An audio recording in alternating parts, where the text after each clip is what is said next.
Ndigere kuwadzana extension kereke Harare West Province mufundisi Chizhande Bishop Siamuzhombe. Chokutanga ndongotaura zviri bedzi kuitira nguva wevamwe.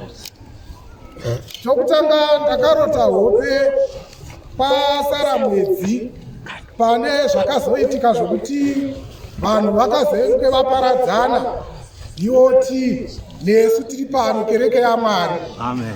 Saka zvakaitika ndezvokudai.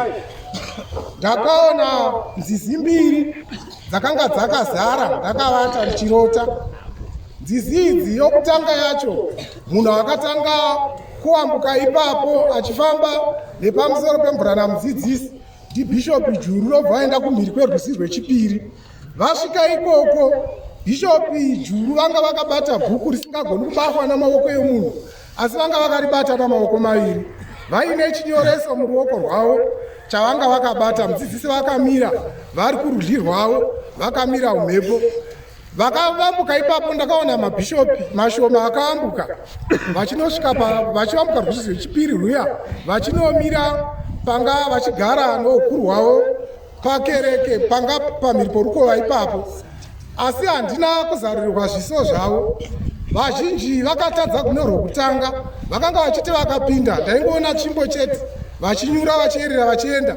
Asi mvura yaivayeredza yanga isiri mvura inomhanya, yanga iri mvura yaifamba zvinoyevedza ichifamba zvinyoronyoro asi vainyura vachisazoonekazve.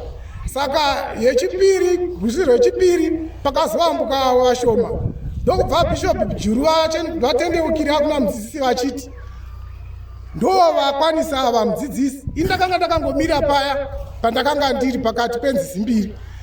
Saka vataura kudaro vakabva vati mudzidzisi vapindura vachiti zvakakwana izvozvo, asi vanga vangotarisa kumabvazuva vakadai vasina kucheuka, vakatarisa sevakatarisa mudenga vakati zvakakwana izvozvo. Ivavo vaambuka zvakakwana zvakadaro. Ndichibva ndapepuka dzechipiri